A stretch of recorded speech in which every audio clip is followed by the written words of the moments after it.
묵상공. 오랜만에 K리그 정규리그 경기가 또 기다리고 있습니다. K리그 25라운드 경기, 그러니까 파이널 라운드에 돌입하고 나서 세 번째 경기가 되겠죠. 10월 16일 금요일에 강원과 인천의 경기가 예정이 돼 있고 10월 17일 토요일에는 상주와 대구 그리고 성남과 서울이 맞붙게 됩니다. 그리고 10월 18일 일요일에 부산, 수원, 전북, 광주 그리고 포항, 울산전 이 예정이 돼 있는데요. 자, 이 중에서 소준일 캐스터는 오늘 어떤 경기 프리뷰를 준비해 오셨습니까? 저는 그룹 B에 있는 팀들 경기를 준비를 했습니다. 부산과 수원의 경기인데요.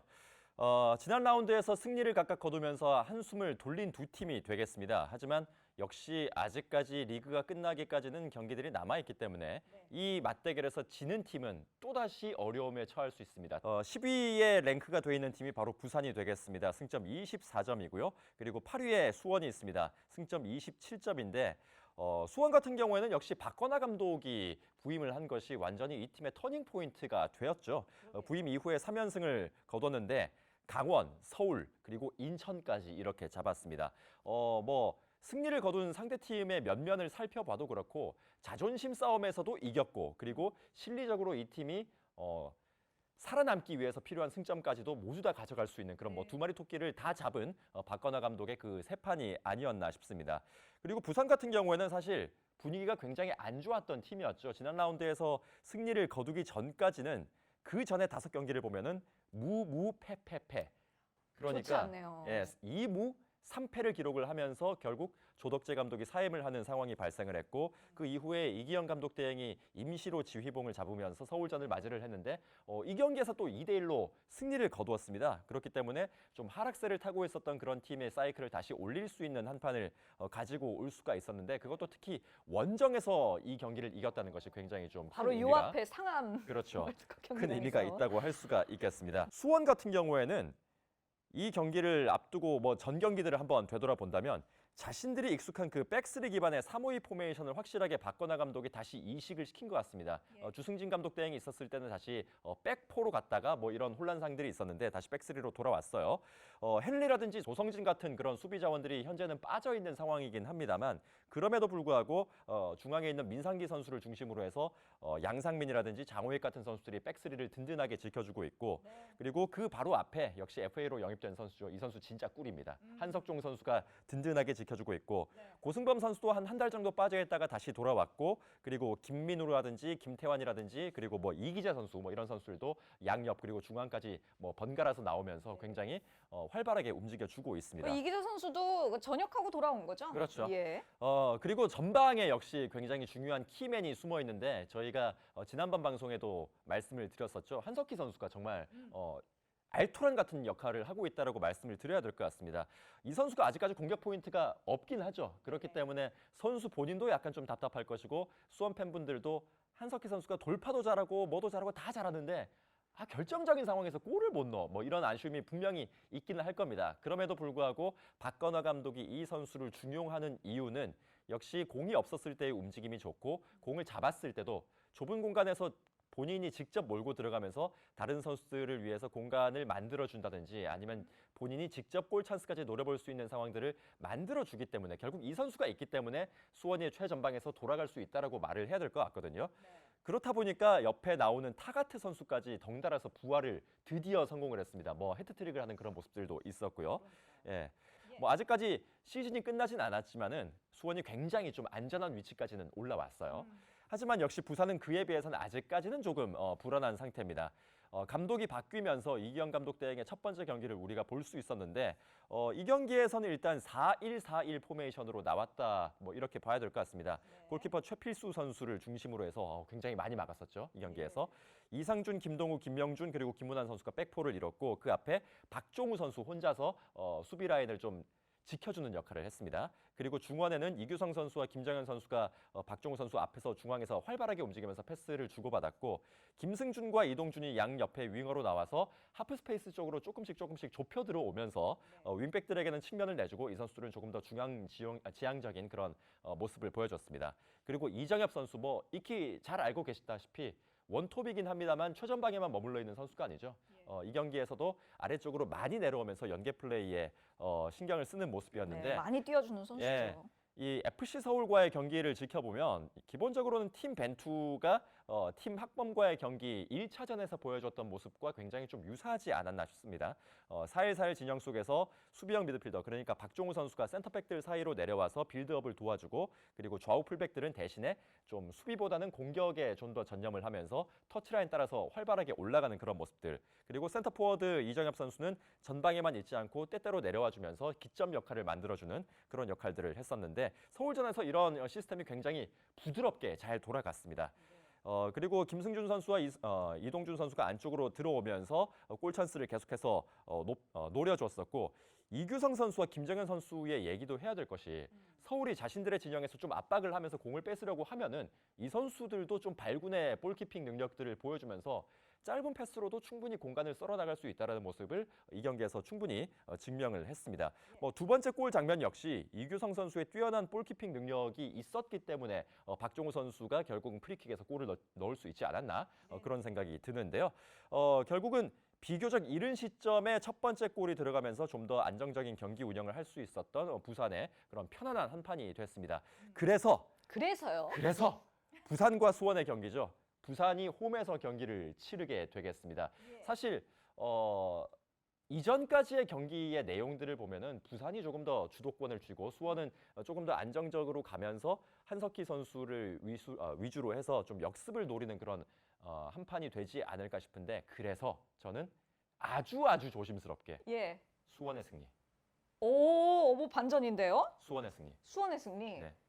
한 골 차 정도로. 한 골 차 정도. 오. 앞쪽으로 많이 올라왔을 때 부산이 앞쪽으로 많이 올라왔을 때 그 뒷공간을 팔 수 있는 능력이 수원은 이제 좀 더 생겼다. 이렇게 좀 얘기를 해야 되지 않을까 싶습니다.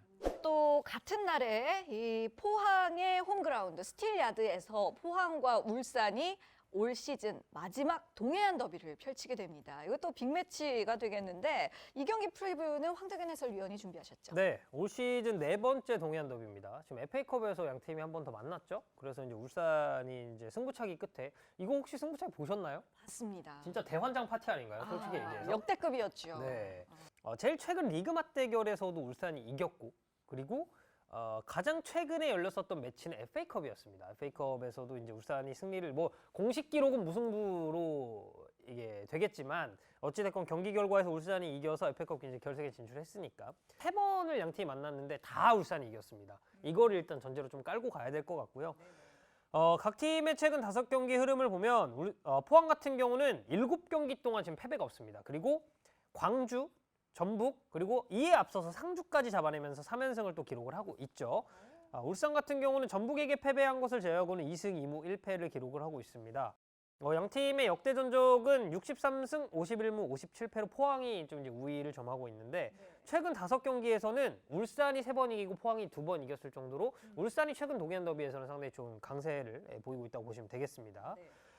이 양팀 감독 김기동 감독과 김동훈 감독의 상대 전적은 김동훈 감독이 2번 만나서 2번 다 또 리그 기준으로 이제 승리를 거뒀고요. 그게 사실 옛날부터 이 동해안 더비라는 타이틀은 좀 전통이 있는 K리그를 대표하는 슈퍼매치와 함께 더비 매치라고 볼 수가 있겠는데 항상 이 양 팀은 중요한 길목에서 만나서 울산이 우는 시나리오로 끝난 적이 굉장히 많습니다. 사실 2013년에 우승 결정전 그때도 포항이 우승 바가 있었고 그리고 지난 시즌 마지막 경기에서도 포항이 울산을 잡아내고 전북이 강원을 또 잡아내면서 전북이 또 극적으로 우승한 그런 이력도 있었기 때문에 포항이 중요한 길목에서 울산의 발목을 잡은 점이 좀 많았다. 한 이 정도로 이제 보시면 될 것 같습니다.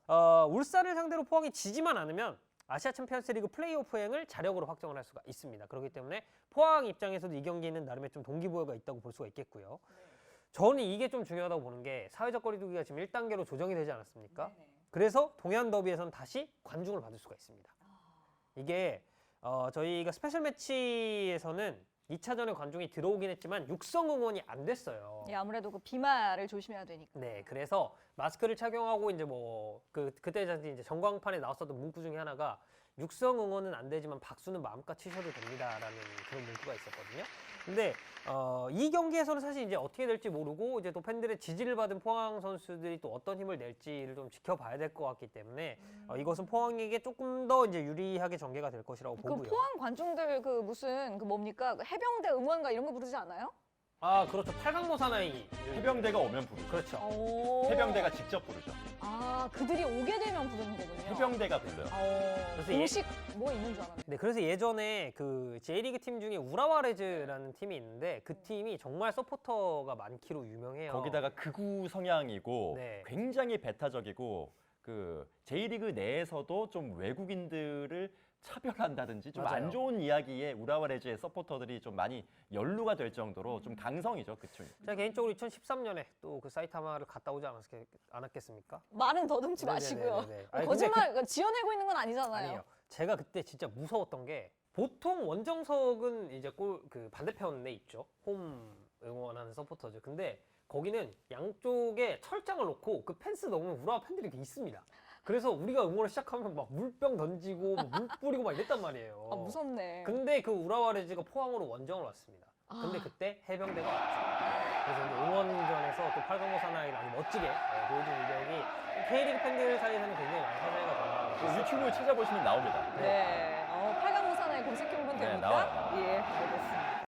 자, 그래서 어쨌든 포항은 이제 관중을 받을 수 있기 때문에 약간 좀 유리할 것이라고 이제 생각이 들고 또 이번 스페셜 매치에서 이승모 선수와 송민규 선수가 올림픽 대표팀 소속으로 또 좋은 활약을 보였기 때문에 네, 이 점도 상당히 좀 큰 플러스 요인이 아닐까 싶습니다. 특히 송민규 선수 같은 경우는 A대표팀 어떻게 보면 이 형들을 상대로 굉장히 또 빼어난 퍼포먼스를 보이면서 원더골까지 넣었기 때문에 이번 경기에서도 이 송민규 선수의 기세가 좀 이어질 것으로 보이고요. 현재 K리그 국내 공격수 중에는 또 가장 많은 득점을 기록하고 있는 선수이기 때문에 오히려 일류첸코보다도 송민규 선수의 발끝에서 득점이 터질 가능성이 저는 개인적으로 있다고 봅니다. 네, 그 뭐 말씀드렸듯이 일류첸코 선수의 화력도 만만치 않은데다가 비교적 최근 경기에서 또 해트트릭을 기록했었던 팔로세비치의 발끝도 매섭기 때문에 포항이 지금 뭐 연승 가도에 올라 있고 굉장히 많은 경기 동안 패배가 없다는 게 상당히 긍정적으로 작용을 할 것 같고요. 근데 이제 제가 생각하는 포항의 변수는 좀 수비적인 부분에 있지 않을까 싶습니다. 이 전북에게 무실점 1대0으로 신승을 거두긴 했습니다만 앞선 두 경기 상주전에서 3실점 그리고 광주전에서도 3실점을 기록했었던 포항이기 때문에 이런 수비적인 부분이 보완이 된다면 좀 무난이라는 표현은 좀 그렇고 충분히 포항이 승리를 낚을 수 있는 동해안 더비가 되지 않을까라고 예상을 해보겠습니다. 울산 같은 경우는 지금 FA컵 포함 3번의 맞대결에서 포항을 상대로 모두 승리를 챙겼습니다. 근데 앞서서 저희가 언급드렸듯이 중요한 길목에서 포항을 만나서 좀 무릎을 꿇었었던 전력이 있기 때문에 이게 사실 선수단 입장에서도 약간 트라우마가 될 수가 있거든요. 지난 시즌 울산에 있었던 선수들 중 상당수가 아직도 울산에 있습니다. 물론 울산이 올 시즌 굉장히 많은 폭에서 좀 스쿼드를 변화시키긴 했지만 그 기억은 최대한 이제 지워야 하는 울산이 되겠고요. 전력 누수가 좀 있습니다. 이청용 선수가 A대표팀 소집이 됐습니다만 부상으로 낙마하게 됐고 이 홍철 선수 역시도 훈련 도중에 부상으로 소속팀으로 좀 조기 복귀를 하게 됐죠.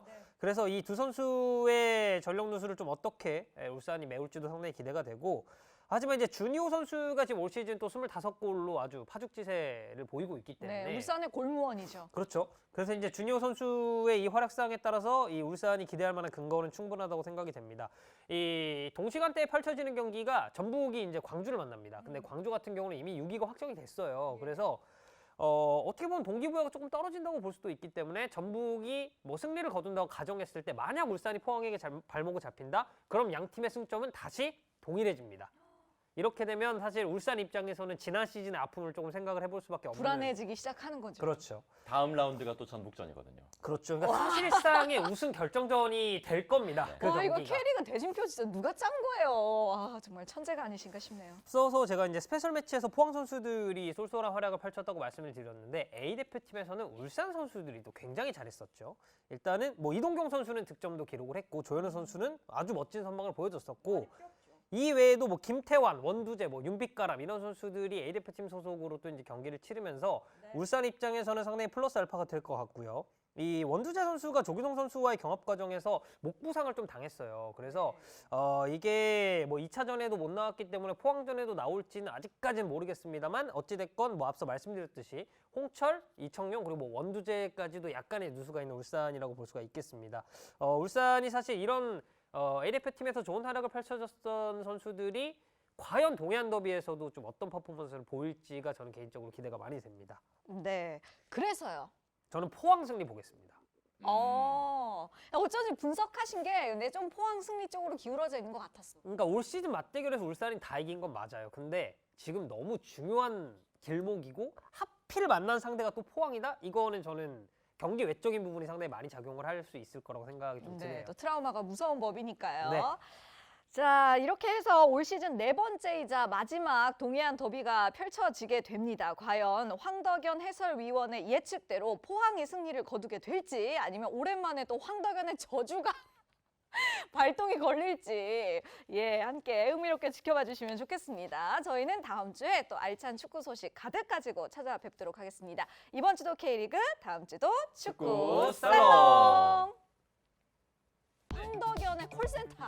아, 제가 안 그래도 그 얘기를 하려고 했습니다. 콜센터 제가 지금 뭐 열렬히 준비를 하고 있고 바로 다음 주쯤에 바로 한 명이 좀 섭외가 가능하지 않을까. 어떤 게다가 선수인지는 방송을 통해서 확인해 주시면 될 그렇죠. 것 게다가 같습니다. 기대하셔도